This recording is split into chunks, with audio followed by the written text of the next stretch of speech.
Cívias. Os Cívias. É impossível, evidentemente, precisar que passagem dos Cívias foi lida pelo Papa diante do Sínodo de Treves. Pelo menos sabemos que se trata dos primeiros capítulos da obra, os que já estavam redigidos em 1147, porquanto a obra inteira só foi concluída em 1151. O Cívias compreende 3 livros. O primeiro descreve 6 visões de Hildegarda, seguidas de comentários feitos por ela. O segundo, 7 visões. E o terceiro, 13. A última visão do terceiro livro termina em uma espécie de peça de teatro, ou melhor, de ópera, onde as virtudes são personificadas e sofrem ataques dos demônios, o que mais tarde Hildegarda vai retomar numa obra musical denominada Ordo Virtutum. Sem uma certeza que sempre nos faltará, quanto à passagem lida pelo Papa, podemos escolher a terceira visão do primeiro livro do Cívias, muito característica do tom que a autora manterá daí por diante, ou seja, em todo o conjunto de sua obra. Abre aspas, vi uma esfera imensa, redonda e cheia de sombra, tendo uma forma oval, menos larga no topo, mais ampla no centro, retraída na base, tendo uma parte exterior um círculo de luz cintilante e embaixo um invólucro tenebroso. E nesse círculo de chamas havia um globo abrasado, tão grande que iluminava toda a esfera.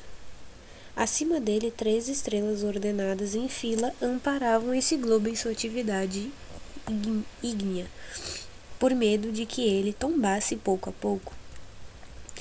E às vezes esse globo subia mais alto e dava mais luz, de tal modo que podia lançar mais longe seus raios de chama, e depois às vezes descia tão baixo que o frio ficava mais intenso, porque ele havia retirado sua chama.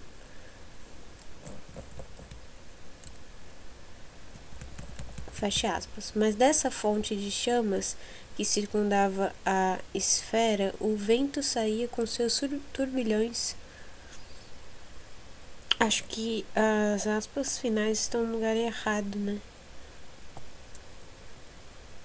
Bom, continuava no relato, tá? Mas dessa fonte de chamas que circundava a esfera, o vento saía com seus turbilhões, e do invólucro tenebroso que envolvia a fonte de chamas, um outro vento com seus turbilhões rugia e se espalhava por toda a esfera.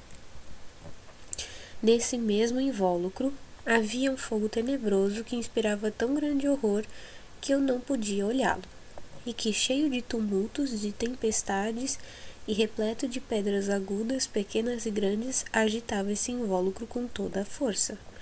E enquanto ele fazia ouvir sua crepitação, o círculo luminoso e os ventos e o ar ficavam agitados de tal maneira que os fulgores precediam o próprio estrondo, porque o fogo sentia primeiro a comoção que o tumulto produzia, mas sobre esse mesmo invólucro o céu era puríssimo e nele não havia nuvem alguma.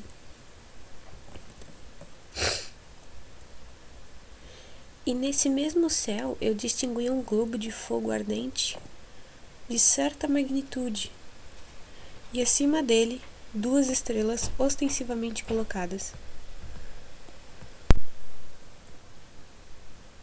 que o detinham para que ele não excedesse o limite de seu curso.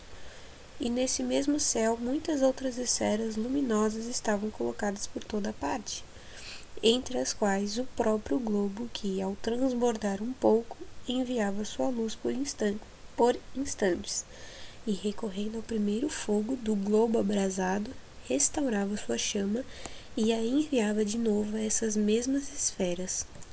Mas desse mesmo céu saía um sopro impetuoso de vento com seus turbilhões, que se espalhavam por toda a esfera celeste. Sob esse mesmo céu, eu avistava o ar úmido sob uma nuvem que se expandia por todos os lados, estendendo essa umidade a toda a esfera.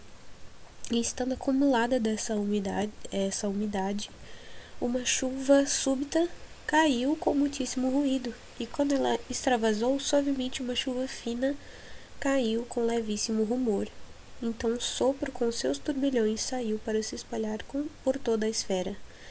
E no meio de todos esses elementos havia um globo arenoso, de imensa extensão, circundado pelos mesmos elementos, de tal modo que ele não podia se dissipar nem num sentido nem no outro. Enquanto esses mesmos elementos com diversos sopros lutavam juntos, eles constrangiam com sua força o globo arenoso a se mover um pouco. E vi entre o Aquilão e o Oriente, o Norte e o Leste, como que uma grande montanha que mantinha sombras tenebrosas em direção a Aquilão e muita luz em direção ao Oriente. E ouvi de novo uma voz do céu que dizia: Deus, que fez todas as coisas por sua vontade, criou-as para o conhecimento e honra de seu nome, não somente para mostrar nelas as coisas visíveis e temporais, mas para manifestar nelas as coisas invisíveis e eternas, o que é demonstrado pela visão que contemplas. Fecha aspas. A seguir, Hildegard explica essa visão. Ela, o objeto descrito no início.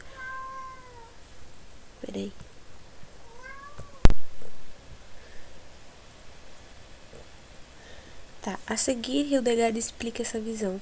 Ela, o objeto descrito no início, a esfera redonda e sombria, é sinal de Deus. E comenta: primitivamente, os homens eram rudes e simples em seus costumes. Depois, na antiga e na nova lei, tornaram-se mais instruídos e se afligiram e se molestaram mutuamente. Mas no final dos séculos terão de sofrer muitos reveses por seu endurecimento. E assinala que o invólucro de sombra que envolve a chama designa os que estão fora da fé.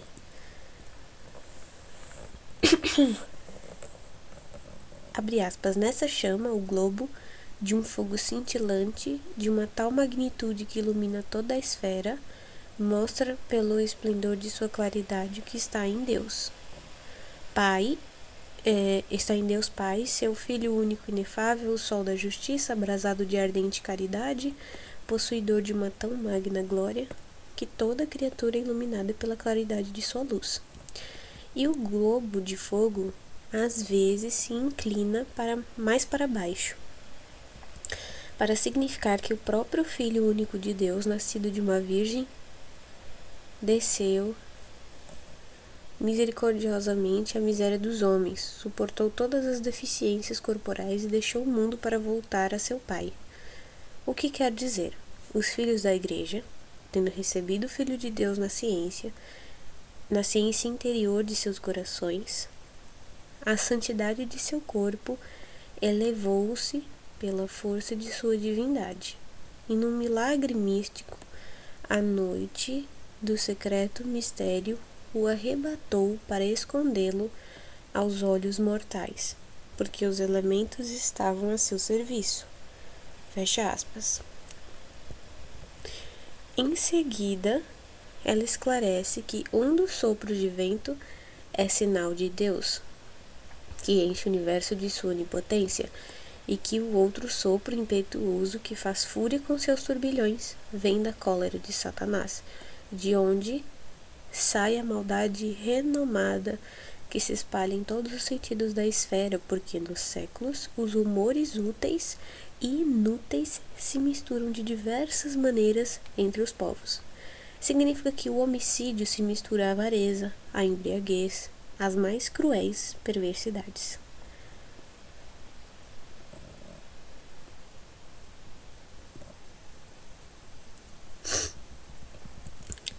Mas, acrescenta ela, sobre esse invólucro, o céu é puríssimo, e sem véu, porque sob os embustes do antigo enganador a fé luminosa resplandece.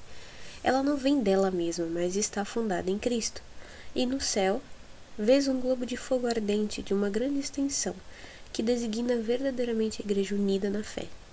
Como demonstra essa brancura de inocente claridade, que forma uma auréola de glória, e acima dela 2 estrelas distintamente colocadas, mostram que 2 testamentos, o da antiga e o da nova autoridade, conduzem a Igreja.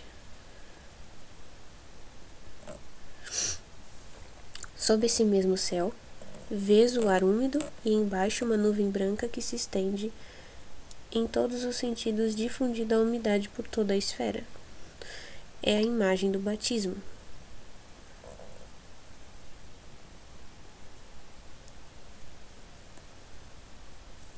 Sob esse mesmo céu, vês o ar úmido e embaixo uma nuvem branca que se estende em todos os sentidos, difundindo a umidade por toda a esfera. É a imagem do batismo, desvelando ao universo inteiro a fonte de salvação para os crentes, e dele também sai um sopro, com seus turbilhões que se espalha por toda a esfera, porque desde a difusão do batismo que trouxe a salvação aos crentes, a verdadeira renomada, propagando-se suas palavras, doutos discursos, penetrou o mundo inteiro, entre os povos que renunciaram à infidelidade para abraçar a fé católica.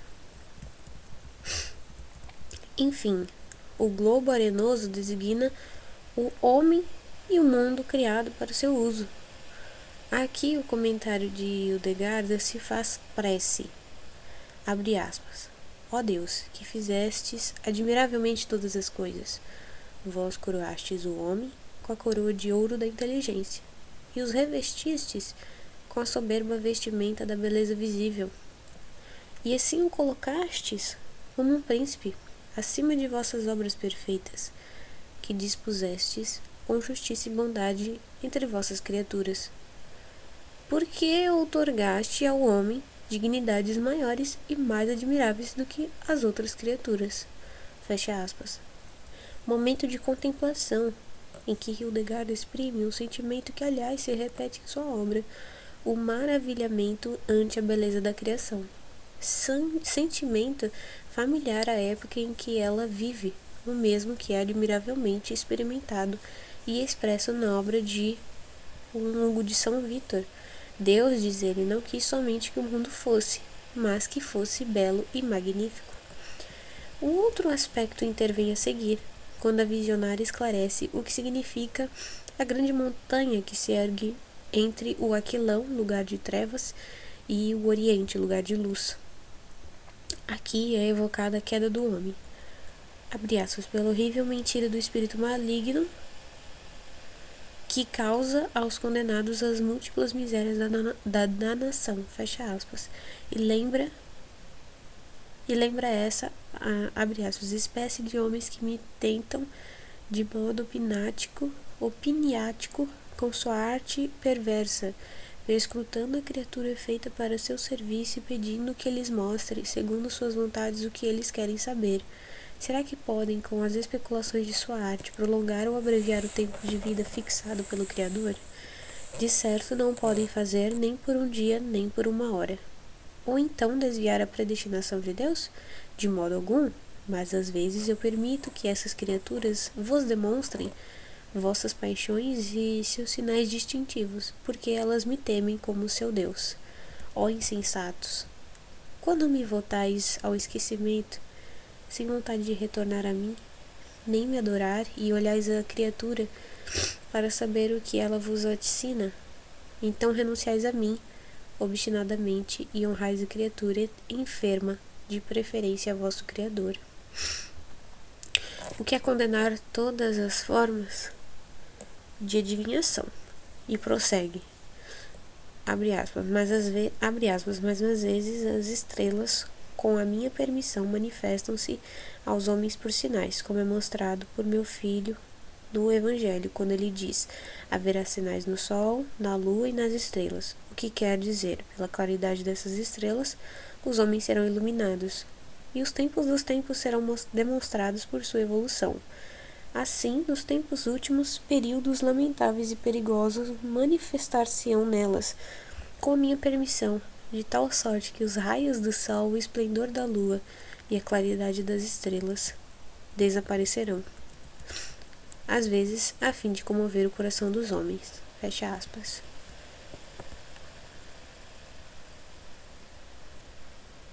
Em seguida, a visionária toma como exemplo a estrela que guiou os magos para mostrar que, se é falso que o homem tenha uma estrela particular para dispor de sua vida, como o povo imbecil que se engana se esforça por acreditar, todavia essa estrela resplandeceu, porque meu filho único nasceu da gravidez de uma virgem sem pecado. Mas essa estrela não trouxe nenhuma ajuda a meu filho, senão a de anunciar fielmente ao povo sua encarnação, porque todas as estrelas e criaturas que o temem cumprem somente a minha vontade. Elas não têm absolutamente outra significação, de espécie alguma, para qualquer criatura que seja. Assim ela combate a astrologia e toda a sorte de adivinhação, tudo o que devia à piedade do homem e seu sentido do mistério divino. Abre aspas, não quero que perscrutes as estrelas, o fogo ou as aves, ou qualquer outra criatura que seja, por causas futuras. E prosseguindo nos erros e malefícios satânicos, a visionária deixa novamente Deus se dirigir ao homem. Ó homem, eu te resgatei pelo sangue do meu filho, não com malícia e iniquidade, mas com a máxima justiça, e contudo me abandonas a mim, o verdadeiro Deus, e segues aquele que é mentira. Eu sou a justiça e a verdade, é por isso que te advirto na fé. Exorto-te no amor e acolho-te na penitência, a fim de que, mesmo ensanguentado pelas feridas do pecado, te ergas da profundeza da queda. Continuando o comentário sobre a visão, ela acrescenta essa exortação, que lhe é dita pelo esplendor entrevisto. Abre aspas, ó homens insensatos, por que interrogais a criatura sobre o tempo de nossas vidas, de vossas vidas? Nenhum de vós pode conhecer de fato o tempo de vossa vida. Evitar ou ultrapassar aquilo que foi determinado por mim, porque, ó homem, quando se cumprir tua salvação, seja nas coisas temporais, seja nas espirituais, tu deixarás o presente século para passar aquele que não tem fim. Porque quando o homem possui uma tão grande força que me ame com ardor maior que as outras criaturas, eu não separo seu espírito de seu corpo antes que ele tenha podido levar à maturidade seus frutos saborosos, que têm um odor suave. Mas aquele que eu considere tão débil que não possa suportar meu jugo em meio às tentações do sedutor maligno e na pesada escravidão de seu corpo, eu o retiro deste século antes que ele comece a murchar com o aviltamento de sua alma, porque eu sei tudo. Quero dar ao gênero humano toda a justiça para sua salvaguarda, de modo que ninguém possa encontrar desculpa quando eu advertir e exortar os homens a cumprir as obras de justiça, quando lhes inculcar o medo do julgamento da morte, como se estivessem para morrer, mesmo que ainda tenham muito tempo para viver. Fecha aspas. Na visão seguinte, a quarta do Cívias, a interrogação sobre o destino do homem continua sempre de um modo imagético e de acordo com as etapas do desenvolvimento da vida humana. Abre aspas, vi um esplendor imenso e sereno, que irradiava qual muitíssimos olhos. Tendo os 4 ângulos voltados para as 4 partes do mundo, que me foi manifestado no grande mistério, designando o segredo do Criador Supremo, e nesse esplendor sereno, um outro esplendor semelhante à aurora, tendo nele a claridade de um luar purpúreo, apareceu. Vi como que uma forma de mulher, tendo em seu seio uma forma perfeita de homem, e eis que, por uma secreta disposição do Criador, esta forma manifestou o movimento de vida e uma esfera abrasada, não tendo nenhum traço de corpo humano, possuiu o coração da forma, tocou seu cérebro e se transfundiu por todos os seus membros, e em seguida, esta forma de homem, vivificada dessa maneira, ao sair do seio da mulher, teve os movimentos igualados aos dos homens sobre essa esfera e mudou sua cor segundo as cores deles.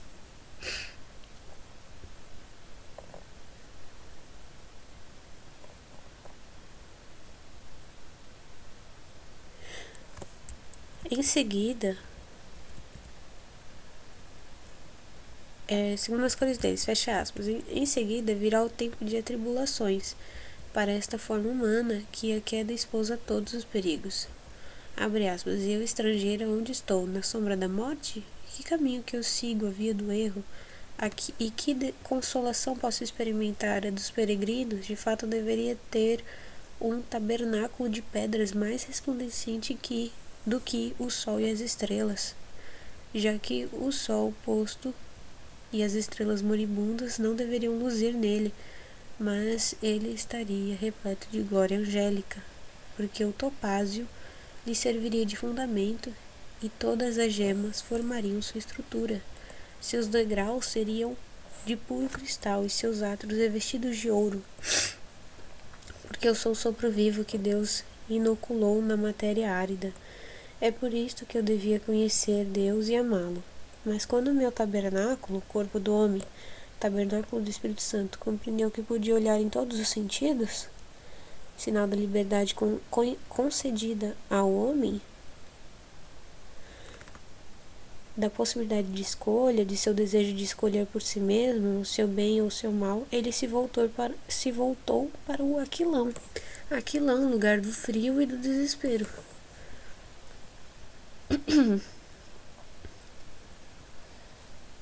Fecha aspas. Seguem-se então todas as desgraças da criatura. Abre aspas. Alguns puseram-se me cobrir de opróbrios. Fizeram-me partilhar a lavagem dos porcos e me enviaram a um lugar deserto. E também me deram para comer ervas amargas embebidas em mel. Estenderam-me em seguida em uma prancha. Infligiram-me muitíssimos tormentos.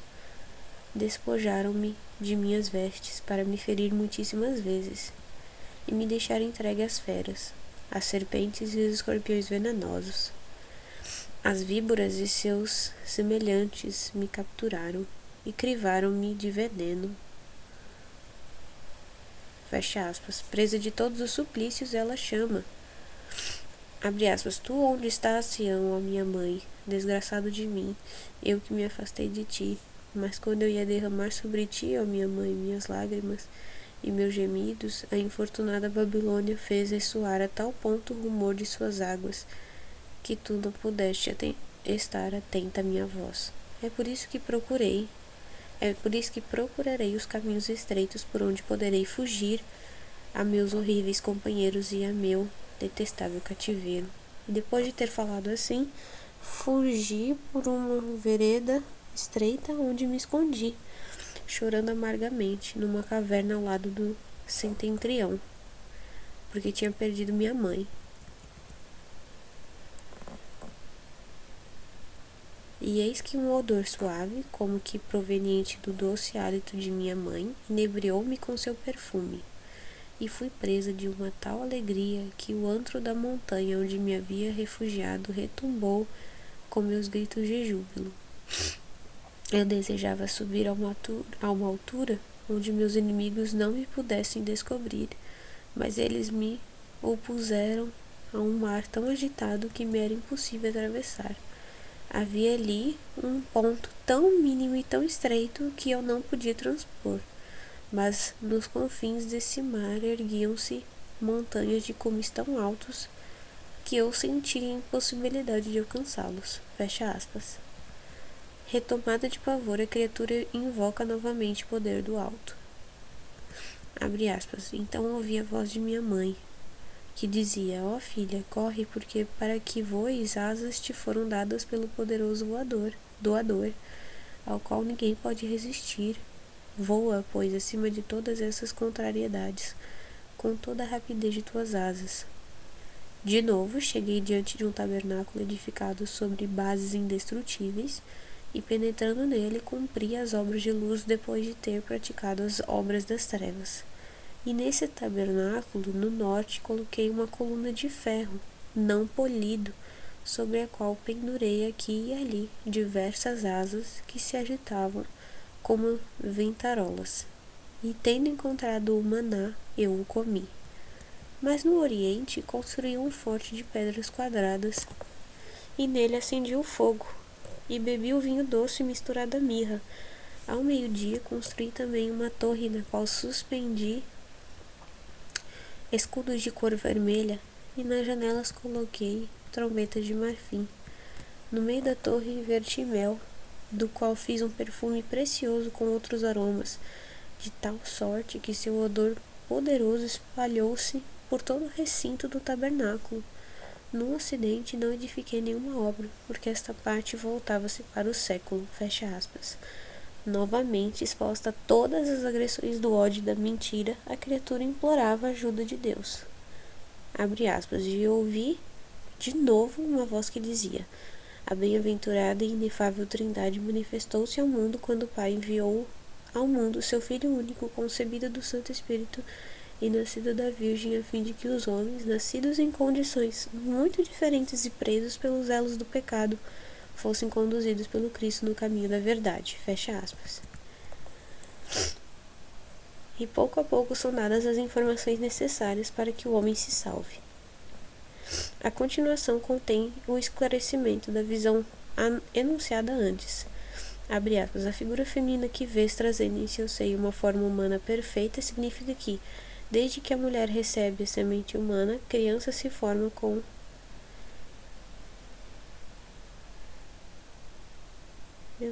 com a integridade de seus membros na célula escondida no seio de sua mãe. E eis que, por uma secreta disposição do Divino Criador, esta forma confirma o movimento da vida, porque desde que, em virtude de uma vontade misteriosa de Deus, a criança recebeu o Espírito no seio materno, no momento estabelecido e querido por Deus. Ela demonstra pelos movimentos de seu corpo que vive como a terra se entreabre e deixa desabrochar as flores de seu fruto quando o orvalho desce sobre ela. De tal modo, é como se uma esfera de chama sem nenhum traço do corpo humano possuísse o coração da referida forma, porque a alma, ardendo no lar da soberana ciência, distingue diversas coisas no âmbito de sua compreensão. E essa esfera não tem nenhum traço do corpo humano, porque ela não é nem corpórea nem efêmera, como é o corpo do homem, e porque ela lhe dá a força e a vida. E sendo como que o fundamento do corpo, ela rege por inteiro essa forma humana, assim vivificada no seio da mãe. Possui ao sair os movimentos que lhe imprimem a esfera de chamas que está nela, e de acordo com seus movimentos ela muda também de cor. Porque depois que o homem recebeu no seio de sua mãe o sopro da vida, depois que ele nasceu e manifestou os movimentos de seus atos, segundo as obras que a alma cumpre com o corpo, o mérito lhe advém dessas mesmas obras, porque se reveste com o esplendor das boas obras e se cobre com as trevas das más.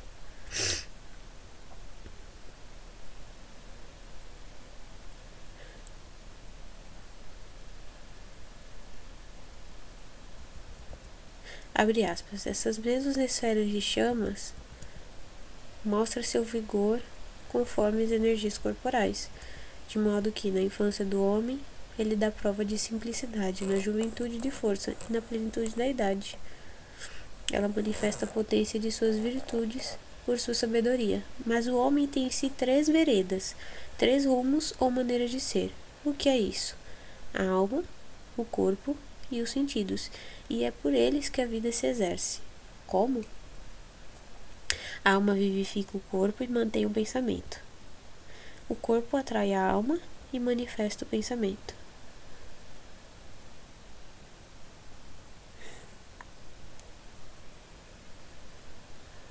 Mas os sentidos abalam a alma e adulam o corpo.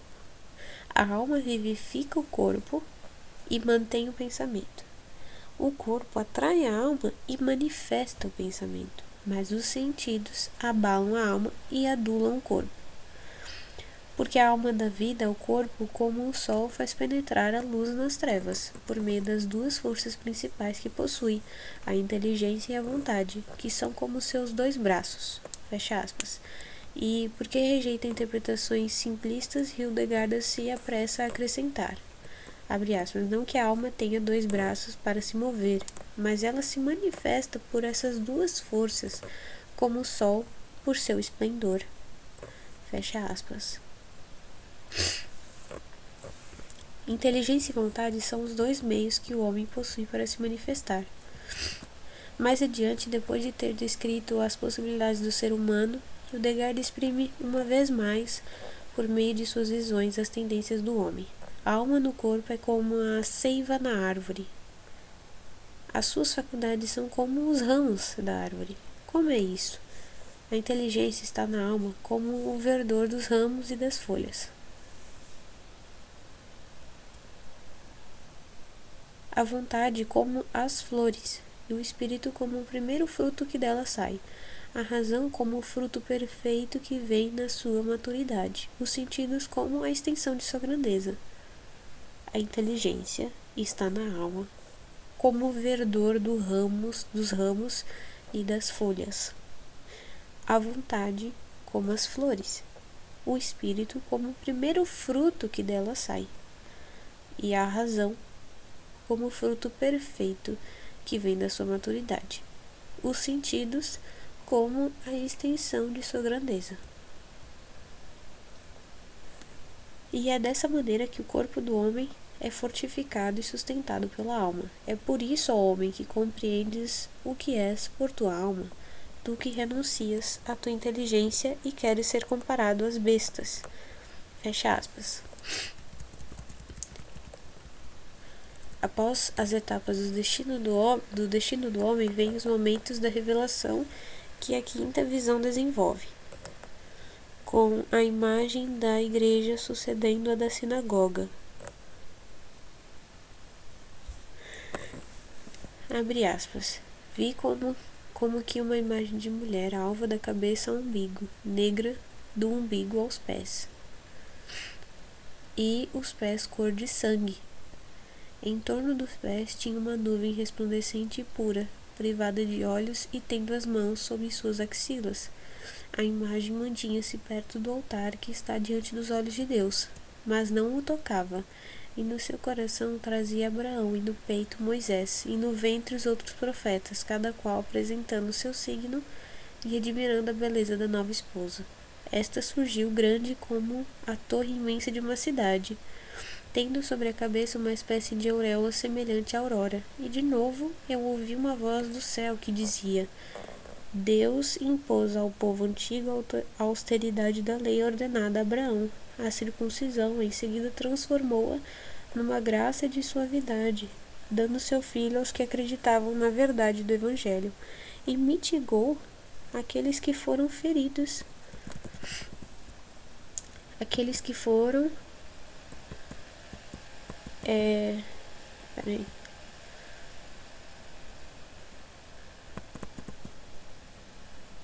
feridos pelo jugo da lei. É por isso que vês como que uma imagem de mulher, alva da cabeça ao umbigo. É a sinagoga, mãe da encarnação do Filho de Deus, e que desde o começo do nascimento de seus filhos até a plenitude de suas forças, prevê os mistérios de Deus, mas não os descobre por inteiro, porque ela não tem a resplandecente aurora que se manifesta abertamente, mas aquela que olha de longe na surpresa e na admiração. A sinagoga admira a nova esposa, a igreja, que não se vê ornada com as mesmas virtudes dela, mas rodeada por escoltas angélicas, a fim de que o demônio não possa arruiná-la nem derrubá-la. Enquanto a sinagoga, abandonada por Deus, jaz no vício.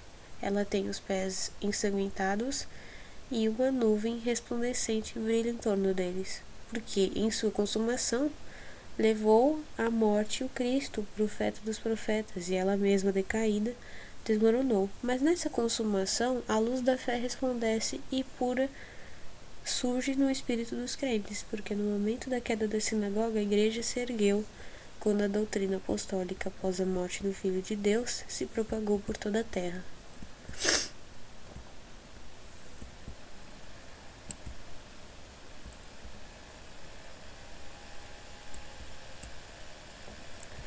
Em contraste com a sinagoga, a igreja se propagou sobre toda a terra, fecha aspas. Em contraste com a sinagoga, a igreja, abre aspas, surge tão majestosa que é comparável à alta torre de uma cidade, porque ao receber a beleza dos preceitos divinos, ela armou e fortificou a nobre cidade dos eleitos. Tem sobre a cabeça uma auréola semelhante à aurora, porque a igreja manifestou no seu nascimento o milagre da encarnação do Filho de Deus, bem como as virtudes fulgurantes e os mistérios que delas decorrem. Ora, assim como o homem, pela morte do Filho único de Deus, numa era nova, foi arrancado à perdição da morte, também a sinagoga, antes do último dia, traída pela divina clemência, abandonará a incredulidade e alcançará verdadeiramente o conhecimento de Deus. Assim, a sinagoga precede a sombra da figura, e a igreja segue a luz da verdade. Fecha aspas.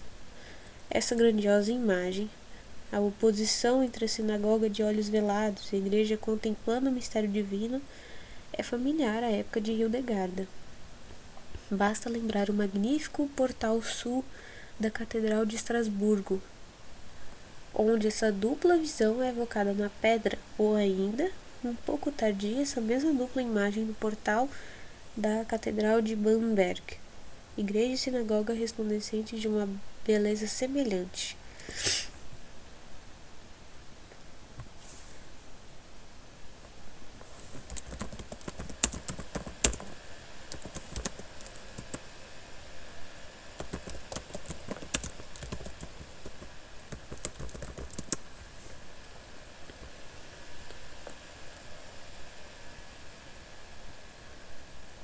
E Catedral de Bamberg, né? Portal da Catedral de Bamberg.